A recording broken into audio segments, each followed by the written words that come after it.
Assalamualaikum warahmatullahi wabarakatuh. Perkenalkan, nama saya Naila Sofia Aini.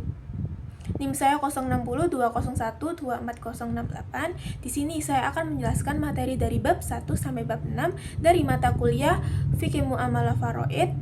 Semoga melalui video ini kita bisa sama-sama memahami dan mengambil manfaat dari pembahasan yang saya sampaikan.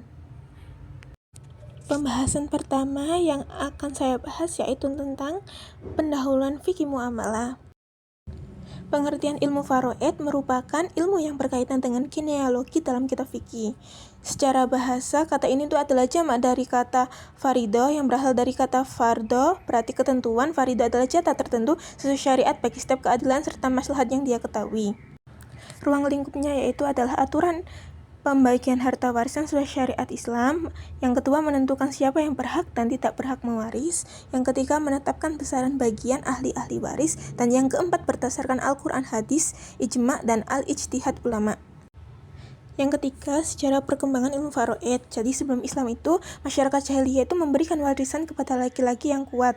Praktek ini itu didasarkan pada kepercayaan bahwa pria dengan kekuatan fisik yang kuat dianggap memiliki martabat yang tinggi. Oleh karena itu, hukum kewarisan yang dipengaruhi oleh pemikiran ulama Sunni tidak dikodifikasi oleh pemerintah Hindia Belanda. Hukum adat bahkan bertentangan dengan pelaksanaan kewarisan. Hasilnya adalah praktek pembagian waris perilineal, marilineal, dan bilateral yang berada di seluruh Indonesia. Setelah itu, urgensi mempelajari ilmu faraid. Yang pertama yaitu ilmu faraid itu menetapkan hak ahli waris dan bagian warisan sesuai syariat untuk mencegah kecurangan dan konflik. Dan yang kedua itu Rasulullah mendorong umat Islam untuk mempelajari dan mengajarkan ilmu faraid. Dan yang ketiga, pengetahuan ilmu faraid itu meningkatkan kesadaran hak dan kewajiban waris. Dan yang keempat, ilmu faraid itu termasuk ilmu fardu kifayah. Dan yang kelima, sosialisasi ilmu faraid harus dilakukan terus-menerus lewat pendidikan, pengajian, dan organisasi agar masyarakat paham.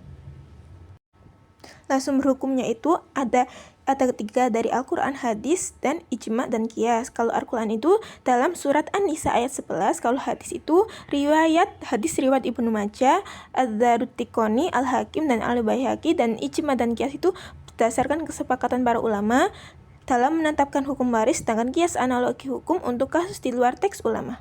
Setelah itu, perbedaan faraid dan hukum waris adat atau KUH perdata. Saya sebutkan cuma dua ya. Berdasarkan hukum itu, faraid itu bersumber pada Al-Quran, hadis, serta komplikasi hukum Islam. Kalau hukum waris adat, KUHP perdata itu diatur dalam Undang-Undang Hukum Perdata. Setelah itu, yang kedua itu berdasarkan prinsip pembagian.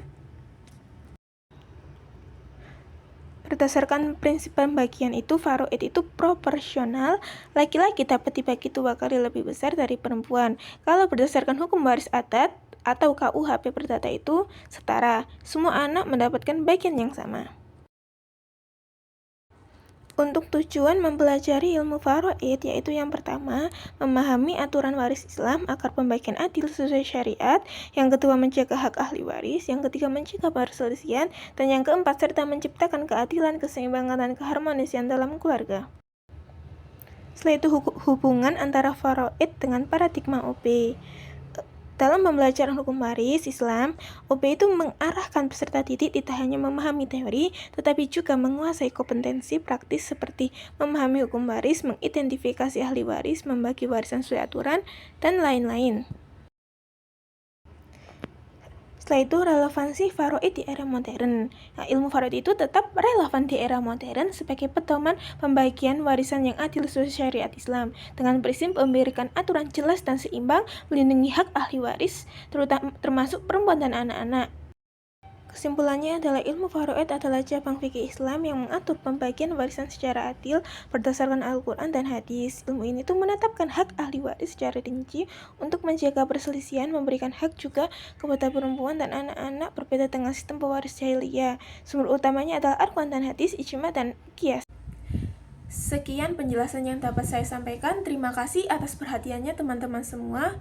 Semoga materi yang saya sampaikan bermanfaat dan menambah wawasan kita bersama. Wassalamualaikum warahmatullahi wabarakatuh.